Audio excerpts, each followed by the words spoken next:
Hola amigos de YouTube, bienvenidos a Aula D.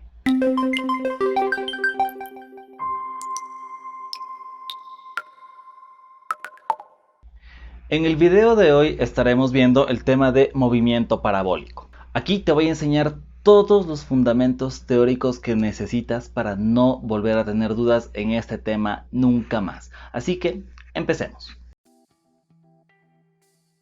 Antes que nada, ¿qué es el movimiento parabólico? Pues bien, el movimiento parabólico es simplemente la unión de dos movimientos. Por un lado tenemos en el eje X movimiento rectilíneo uniforme y en el eje Y movimiento rectilíneo uniformemente variado. Si tal vez se te hace un poco nuevo todo esto que te estoy diciendo, acá te dejo dos tarjetas que te llevan a dos videos donde explico estos dos temas a profundidad. ¿Cuándo tenemos el movimiento rectilíneo uniforme y cuándo tenemos el movimiento rectilíneo uniformemente variado? Bueno, recordemos que en el movimiento rectilíneo uniforme no tenemos aceleración y por lo tanto la velocidad es constante. Por lo tanto, si tenemos este movimiento en X, entonces la velocidad en X jamás va a variar y va a permanecer constante durante todo el tiempo de vuelo. Mientras que en el eje Y hay una aceleración que hace que la velocidad en Y varíe. Esa aceleración es la gravedad. ¿Para dónde apunta la gravedad? Pues todos sabemos que apunta hacia el centro de la Tierra. En términos prácticos apunta hacia abajo. Entonces, ya que la aceleración apunta hacia abajo, la velocidad en Y se irá disminuyendo conforme sube el proyectil y esa velocidad irá aumentando conforme el proyectil baja. Veamos ahorita una pequeña animación donde explico esto de mejor manera. Ok, tomemos como ejemplo el siguiente caso, en donde una calabaza es disparada por un cañón. Notemos que la trayectoria de este movimiento es precisamente una parábola. Ahora, veamos cómo se ve el movimiento con las componentes de la velocidad. Notemos que la componente en Y va disminuyendo y la componente en X permanece constante. Veamos esto en cámara lenta. Podemos ver que primero la velocidad en Y disminuye, la velocidad en X permanece constante y en el punto más alto la velocidad en Y se hace cero completamente, o sea, la partícula o la calabaza en este caso deja de ascender por efecto de la gravedad que está hacia abajo y empieza en ese punto el descenso. Y es en ese punto, en ese preciso punto, en el punto más alto, donde toda la velocidad es únicamente la velocidad en X. Luego vemos que en el descenso pues la componente en Y va aumentando y obviamente debido a que hay una componente en Y de la velocidad, la partícula sigue su recorrido. Ahora, veamos cómo se ve la aceleración en este movimiento. Pues bueno, la aceleración es la gravedad y la gravedad siempre está apuntando hacia el centro de la Tierra, o sea, está apuntando siempre hacia abajo. Ahora coloquemos aquí en el papel los puntos más importantes sobre este movimiento. Bueno, primero tenemos que la trayectoria de una partícula en movimiento parabólico es precisamente una parábola. Esto es un movimiento en el plano, o sea, es un movimiento en dos dimensiones. Dibujemos acá la partícula y dibujemos aquí su velocidad inicial. ¿Ya? Pongamos que este es su vector velocidad inicial y esta velocidad inicial tendrá una componente en X y asimismo tendrá una componente en Y. ¿Ya? Esta es la velocidad inicial en Y. La velocidad en X permanece constante, por lo tanto la velocidad final en X será la misma que la velocidad inicial en X. Y para esto hay únicamente una relación matemática, y es que la velocidad en X simplemente va a ser el desplazamiento en X dividido entre el intervalo de tiempo en el cual se efectúa dicho desplazamiento. En Y, en cambio, el movimiento es un movimiento rectilíneo uniformemente variado, donde la aceleración es igual a la gravedad. ¿Ok? Recordemos que el valor de la aceleración de la gravedad es de menos 9.8 J metros entre segundo al cuadrado. ¿Cuáles son las fórmulas que rigen el movimiento en Y? Pues son las tres fórmulas del movimiento rectilíneo uniformemente variado. Que la velocidad final en Y es igual a la velocidad inicial en Y más aceleración por tiempo. Velocidad final es igual a velocidad inicial más aceleración por tiempo. Velocidad final al cuadrado es igual a la velocidad inicial al cuadrado más 2 veces aceleración por delta y. ¿Ok? Vamos a poner aquí la aceleración en y, que ya sabemos que es la gravedad.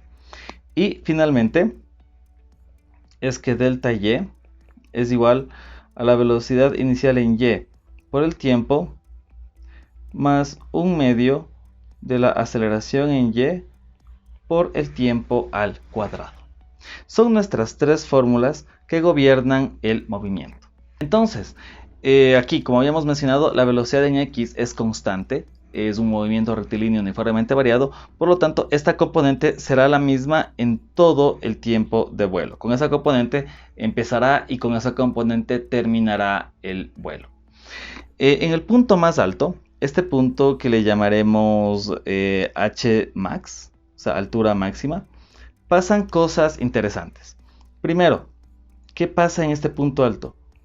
La velocidad en y es 0. Y el vector velocidad es simplemente la velocidad en x. Precisamente porque la velocidad en y se hace 0. O sea, aquí únicamente tenemos componente de velocidad en x, la misma de siempre, y esa es la única velocidad. La velocidad en y se hace 0. Entonces, ¿cómo nos quedarían nuestras fórmulas del movimiento en y en este contexto? Pues bueno, nuestras fórmulas en el caso de altura máxima, anotémoslo aquí, en la altura máxima, ya sabemos que la velocidad en y es 0. Por lo tanto, en nuestras fórmulas, esta velocidad final se reemplaza por el 0. ¿Para qué hacemos esto o para qué nos sirve esto? Pues bueno, esto nos sirve, por ejemplo, con esto, conociendo la velocidad inicial en y, ya conocemos la aceleración, podemos encontrar aquí el tiempo de subida. ¿Ok? Con esta de acá podemos encontrar la altura a la cual se encuentra precisamente la altura máxima. Y con esta fórmula de acá, que es una fórmula poderosísima, podemos calcular el tiempo de vuelo. ¿Cuál es la condición para calcular el tiempo de vuelo? Pues si aquí ponemos 0. ¿Por qué? Si delta y es 0, o sea, si el desplazamiento en y es 0, estamos en una de dos posibilidades. Primero, que nos encontramos en el punto inicial, o sea, aquí. Lo voy a resaltar aquí, donde delta y es 0, donde no ha habido desplazamiento en y. O nos encontramos acá, en el final, donde el desplazamiento en y, después de todo el viaje de la partícula, termina siendo 0. Entonces, podemos estar en el punto inicial o podemos estar en el punto final. Entonces, tenemos aquí como que las condiciones ya básicas para poder hacer cualquier análisis en el ámbito de este movimiento. Ahora vamos a resolver algunos problemas para que esto quede súper claro. Ok, ahora analicemos este primer caso sencillo, donde un proyectil es lanzado con una rapidez inicial de 10 metros por segundo y un ángulo de elevación de 53.13 grados. Nos pide determinar la altura máxima y el tiempo de vuelo. Veamos aquí una simulación del problema y prestémosle atención a las componentes de la velocidad una vez más. Vemos que la componente en y se hace cada vez más pequeña y que la componente en x siempre es la misma.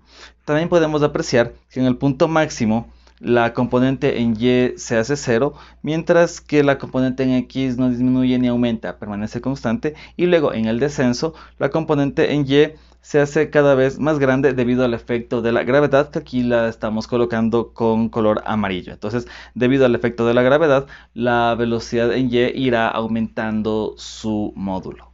Ahora, regresando al problema, vamos a dibujar aquí las componentes de la velocidad inicial, que son los datos que nos van a servir. Por un lado tenemos una velocidad inicial en x y por otro lado tenemos acá una velocidad inicial en y. Si nosotros queremos calcular en primer lugar la altura máxima, pongámosle aquí la altura máxima, vamos a ponerle aquí simplemente como y máxima. ¿Cuándo ocurre la altura máxima? Cuando la partícula va a encontrarse en este punto.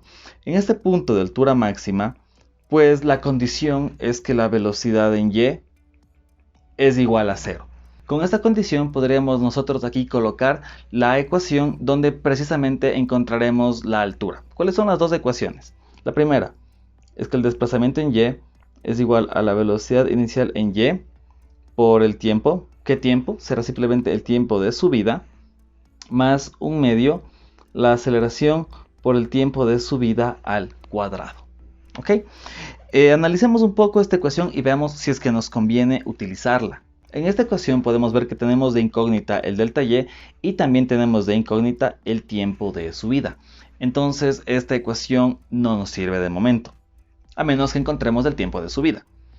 La otra ecuación donde aparece el delta y será en velocidad final en y al cuadrado es igual a la velocidad inicial en y al cuadrado más 2 veces la aceleración por delta y.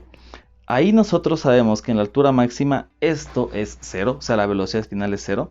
La velocidad inicial es algo que se puede hallar ya que conocemos el módulo y conocemos el ángulo. Y simplemente nos queda el delta y, que en este caso, si es que y es 0, coloquemos acá, reescribamos la fórmula. Perdón, si es que la velocidad en y es 0, esto será igual a velocidad inicial en y al cuadrado más 2 veces la aceleración y esto se convierte en el y máximo. ¿Por qué? Repito, porque la velocidad en y se hace 0 en la altura máxima. Una vez que tenemos esto, podemos despejar el y max, altura máxima, y esto será simplemente igual a menos velocidad inicial en y al cuadrado sobre 2 veces la aceleración. ¿Ok? ¿Qué es lo que nos falta ahorita? El cálculo de la velocidad inicial en y. Vamos a hallar la velocidad inicial mediante la resolución de este triángulo rectángulo que nosotros tenemos aquí. Y tenemos que simplemente con la función seno, pongamos aquí el seno de 53.13, simplemente es igual a cateto opuesto, que es velocidad inicial en y, sobre la hipotenusa, que es la velocidad inicial o la rapidez inicial, que esta tiene un valor de 10 metros por segundo. Entonces, aquí colocamos velocidad inicial en y entre 10. Entonces, la velocidad inicial en y es igual a 10 por el seno de 53.13. El valor de la velocidad inicial en y, por lo tanto, es de 8. ¿8 qué? 8 metros por segundo. Ahora, para hallar la velocidad inicial en x, podemos poner aquí que el coseno de 53.13 es igual a la velocidad inicial en x sobre 10. ¿Por qué? Porque es cateto adyacente sobre hipotenusa. Entonces esta es la velocidad inicial en x y la hipotenusa es precisamente el 10. Entonces la rapidez inicial en x es igual a 10 por el coseno de 53.13. Por lo tanto, la velocidad inicial en x será de 6 metros por segundo. Y ya tenemos las rapideces iniciales tanto en x como en y. Podemos continuar, por lo tanto, con nuestro cálculo de la y máxima. Entonces ahora, y max será igual a menos la velocidad inicial en y, que es 8 al cuadrado. Coloquemos las unidades, 8 metros entre segundo al cuadrado, sobre 2 veces la aceleración, sobre 2 veces la aceleración, que es menos 9.8 metros entre segundo. Notemos, los segundos cuadrados que se forman aquí se eliminarán, perdón, 9.8 metros sobre segundo al cuadrado, donde los segundos al cuadrado se van a eliminar. Acá arriba me va a quedar en metro cuadrado, que se va a eliminar con el metro de acá abajo, y el y máximo me queda en unidades de longitud, o sea, me queda solamente en metros. Ahora, realizando el cálculo, tenemos que el y máximo es igual a, tenemos menos 8 al cuadrado, que es 64, entre 2, que multiplica a menos 9.8. Resolviendo esto, nos queda que la altura máxima es de 3.27 metros. Listo. Hemos calculado nuestra altura máxima. Ahora nos pide calcular el tiempo de vuelo. Este es un dato, una oportunidad para mostrar algo súper interesante sobre una de las fórmulas más poderosas del movimiento rectilíneo uniformemente variado. Y me estoy refiriendo a la ecuación del desplazamiento. Coloquemos aquí que ya vamos a hallar la parte B, perdón, me equivoqué de lápiz. Entonces vamos a hallar la parte B, que se trata sobre el tiempo de vuelo. ¿Cuándo nosotros tenemos el tiempo de vuelo? El tiempo de vuelo es el tiempo transcurrido desde que empezó el movimiento hasta que este movimiento termina acá, en el final. Entonces noten, la partícula empieza aquí y la partícula termina acá. En X, la partícula tiene un desplazamiento de delta X. Pero en Y, después de que la partícula subió hasta el Y máximo, luego se desplazó de nuevo hacia abajo hasta terminar en la posición Y, o sea, me refiero únicamente al eje Y, terminar en una altura igual a 0. En pocas palabras, en Y, la partícula tiene un desplazamiento igual a 0.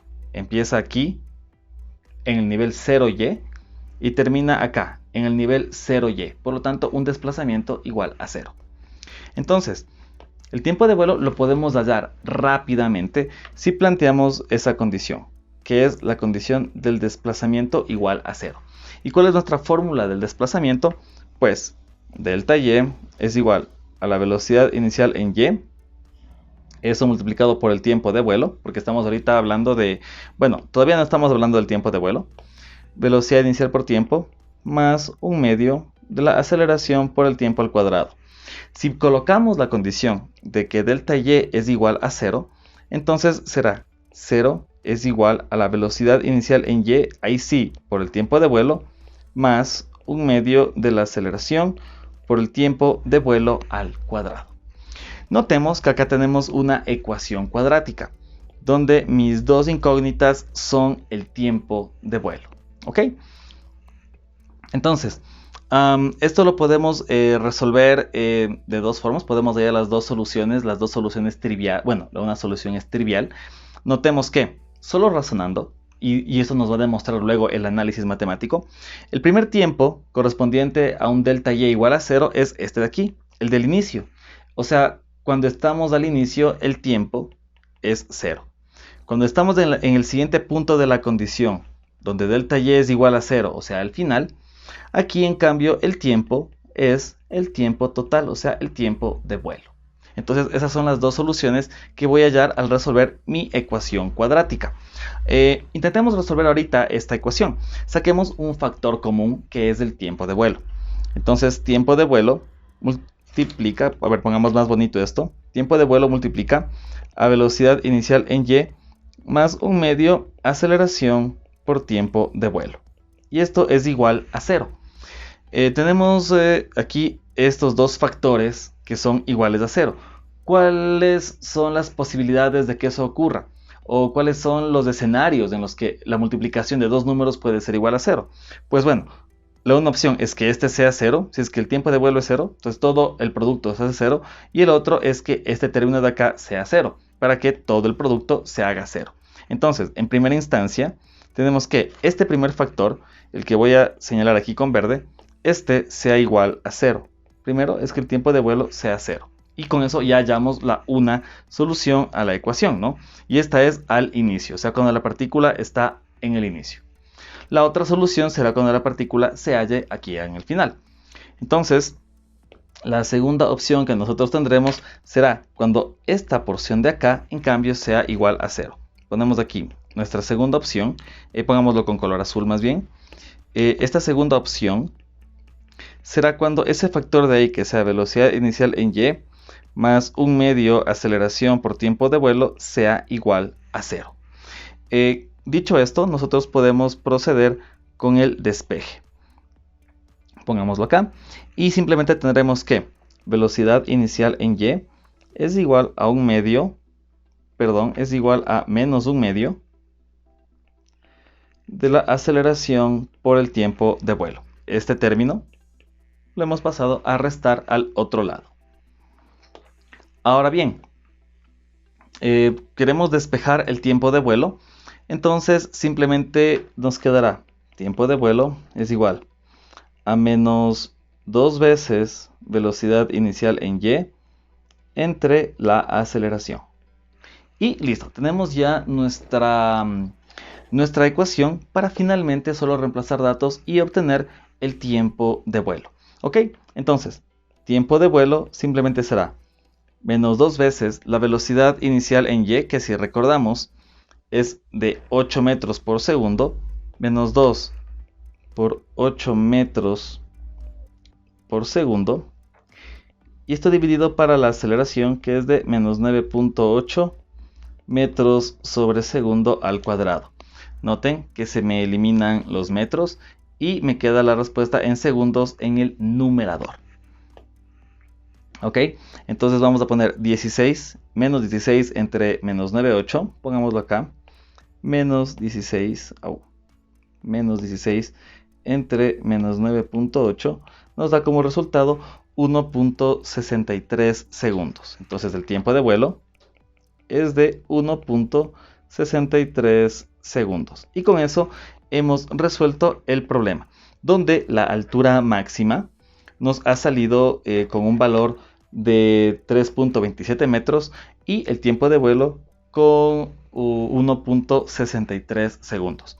Ahora, veamos qué tanto nos acercamos y pongamos esto en la simulación. Ahorita, al simular este movimiento, ponemos el objeto que tenga su trayectoria parabólica, que sea disparado en este caso por un cañón, y vamos a ver cuál es el dato de la altura máxima. La altura máxima aquí nos sale que es 3.25 metros. Nosotros obtuvimos 3.27 metros, estamos muy cercanos. Y tenemos acá que la distancia, que el tiempo de vuelo es de 1.63 segundos, que es exactamente el tiempo que nosotros obtuvimos. Si nuestros valores difieren un poco es porque aquí en la simulación he colocado un ángulo de 53 grados y no el ángulo exacto de 53.13. Por lo tanto, una pequeñísima variación es esperable. Y bueno, con esto concluimos este primer video explicativo sobre movimiento parabólico. No te pierdas los siguientes videos, que te los dejo por acá, donde voy a resolver problemas mucho más complicados, que son nuestros problemas nivel Dios. No olvides suscribirte al canal y darle a la campanita para que no te pierdas más videos con las mejores explicaciones. Nos vemos en una próxima.